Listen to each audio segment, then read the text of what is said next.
So because everything is arising and passing away, there is nothing you can identify as yourself, because whatever you identify is going to cease to exist. So it's the same with the aggregates. All the 5 aggregates are selfless because they are impermanent and always changing and will cease. He does not understand as it really is conditioned body as condition, conditioned feeling as condition, conditioned perception, volition, consciousness. He does not understand as it really is. Body will be exterminated, will die, will pass away. Feeling will be exterminated. Perception, volition, consciousness will be exterminated. Stop here for a moment. This one, conditioned body, because in the world, everything is arising and passing away according to conditions. So everything in the world is conditioned by certain conditions. It comes into existence because of certain conditions. That's why it's called condition. And since everything arises and will pass away, so here it says the body and the other aggregates will be exterminated, will cease. The learned noble disciple monk who sees noble ones, etc., does not regard body as self, does not regard body, feeling, perception, consciousness as self or as belonging to the self, etc. He understands as it really is impermanent body as impermanent, impermanent feeling, perception, volition, consciousness as impermanent. He understands as it really is painful body as painful, painful feeling, perception, volition, consciousness as painful. He understands as it really is selfless body as selfless, selfless feeling, perception, volition, consciousness as selfless. He understands as it really is conditioned body as conditioned. He understands as it really is conditioned feeling, perception, volition, consciousness as conditioned. He understands as it really is body will be exterminated. Feeling, perception, volition, consciousness, all will be exterminated. With the extermination of body, feeling, perception, volition and consciousness, that monk resolving thus, were I not then, it would not now be mine. It shall not be, and mine it shall not be. Resolving thus, Venerable Sir, a monk can cut off the 5 lower fetters, but how should one know, how should one see for the immediate destruction of the asavas to occur? Let's stop here for a moment. So just now the Buddha was saying, for a monk to destroy the 5 lower fetters and become an anagamin, he has to understand that the 5 aggregates are impermanent, that they are painful, that means a source of suffering, that there is no self in them, nothing permanent. He understands that they are all conditioned. He understands that they will all cease. And so, understanding that the 5 aggregates are impermanent and a source of suffering, then he resolves this saying, were I not then, it would not now be mine. It shall not be, and mine it shall not be. The last sentence, that this I shall not be, he will exterminate the I, the self, so that this body and mind will also not be anymore. So finally the monk asked him how to attain immediate destruction of the asavas, that means immediately to become liberated. The Buddha said, here monk, the unlearned ordinary person, ordinary worldling, becomes frightened over an unfrightening matter, for this is frightening to the unlearned worldling. Were I not then, it would not now be mine. It shall not be, and mine it shall not be. But the instructed noble disciple or the learned noble disciple does not become frightened over an unfrightening matter, for this is not frightening to the noble disciple. Why not then? It would not now be mine. It shall not be, and mine it shall not be. Stop here for a moment. So here the Buddha is saying, for the ordinary person, is saying that the self will be no more is frightening to him. But for the learned noble disciple, it is not frightening to give up the self. Then the Buddha continued. Consciousness monks, while standing, might stand attached to form, attached to feeling, perception, volition, and consciousness. Based upon these aggregates, consciousness may, with the sprinkling of delight, come to growth, increase, and expansion.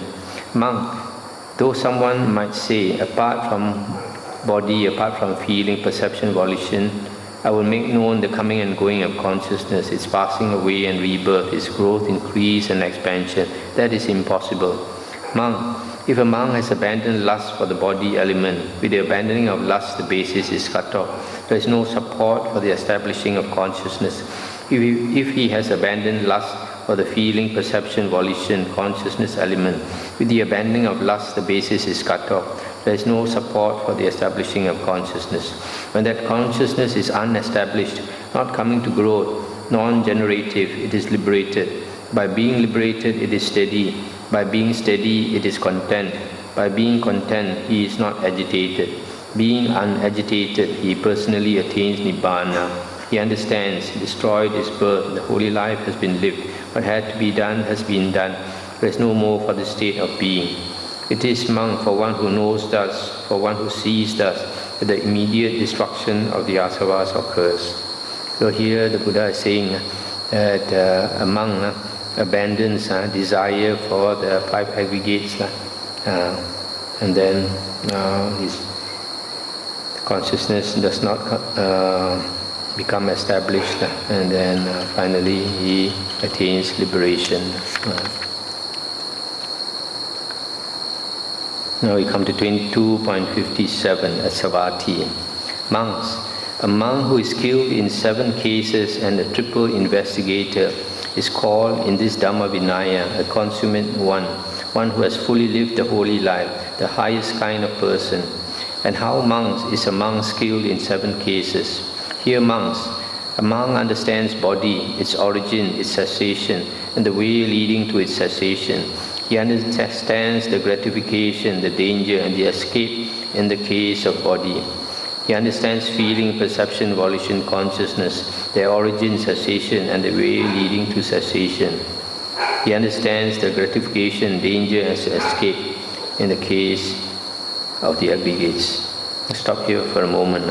So here, when the Buddha talks about 7 cases, it means first the element, the aggregate. That means either body or feeling or perception, volition or consciousness. So the aggregate, then how it originates, how it ceases, and the way leading to its cessation. So there are four cases already. And then the gratification, danger and escape, another 3 cases. So the 4 plus 3 becomes 7. And what monks is body? The 4 great elements and the the 4 great elements and the form derived from the 4 great elements, that is called form or body. With the arising of nutriment, there is the arising of body. With the cessation of nutriment, there is the cessation of body. This noble eightfold path is the way leading to the cessation of body. That is, right view, right thoughts, etc., up down to right concentration. Stop here for a moment. So here, when you say body, you refer to the 4 great elements and the form derived from the 4 great elements. And then body arises from nutriment.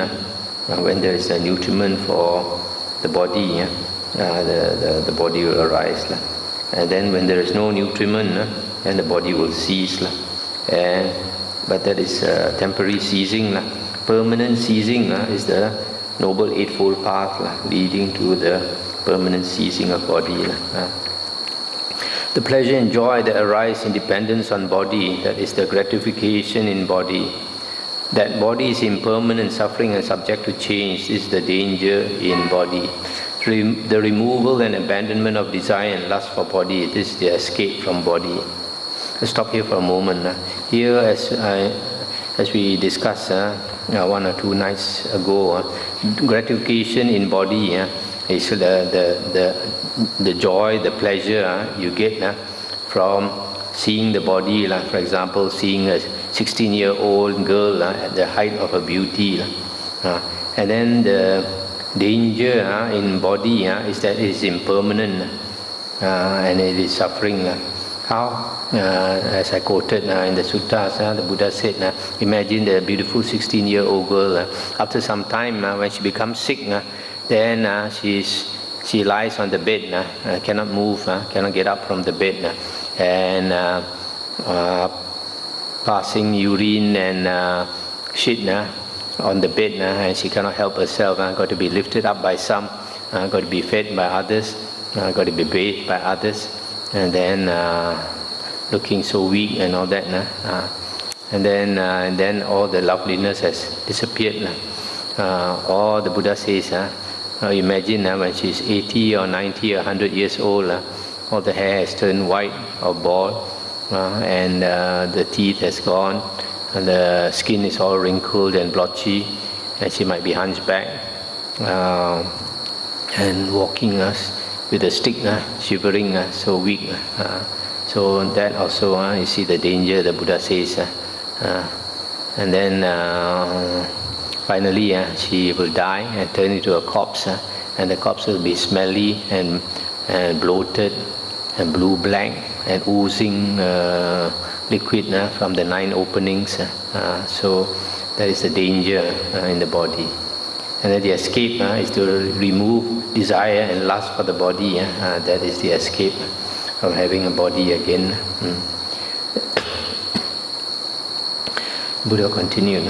Whatever ascetics and Brahmins, having thus directly known body, its origin, its cessation, and the way leading to its cessation, having thus directly known the gratification, danger, the escape in the case of body, are practicing for the purpose of revulsion towards body, for its fading away and cessation. They are practicing well. Those who are practicing well have gained a foothold in this Dhamma Vinaya. Stop here for a moment. So, if we understand the Dhamma, so even though we have not let go of attachment to the body and the mind, but we slowly try to see more clearly how the body and the mind is a source of suffering. So we are practicing towards letting go. So if we are practicing towards letting go of this body and mind and the world, then we are practicing well. We have understood the Dhamma Vinaya. And whatever ascetics and Brahmins, having thus directly known body, its origin, its cessation, and the way leading to its cessation, having thus directly known the gratification, danger, and escape in the case of body, through revulsion towards body, through its fading away and cessation, are liberated by non-clinging. They are well liberated. Those who are well liberated are consummate ones. As to those consummate ones, there is no round for describing them. If a person has totally let go of his body, then he becomes liberated. Then he does not go on the round of rebirths anymore. And what monks is feeling? There are these 6 classes of feeling. Feeling born of eye contact, feeling born of ear contact, feeling born of nose contact, feeling born of tongue contact, feeling born of body contact, feeling born of mind contact. This is called feeling. With the arising of contact, there is the arising of feeling. The cessation of contact, there is the cessation of feeling. This Noble Eightfold Path is the way leading to the cessation of feeling. Stop here for a moment.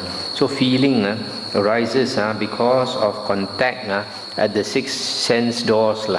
Our eye, ear, nose, tongue, body and mind are the 6 sense organs. And when the object of these 6 sense bases come come close by, and then we sense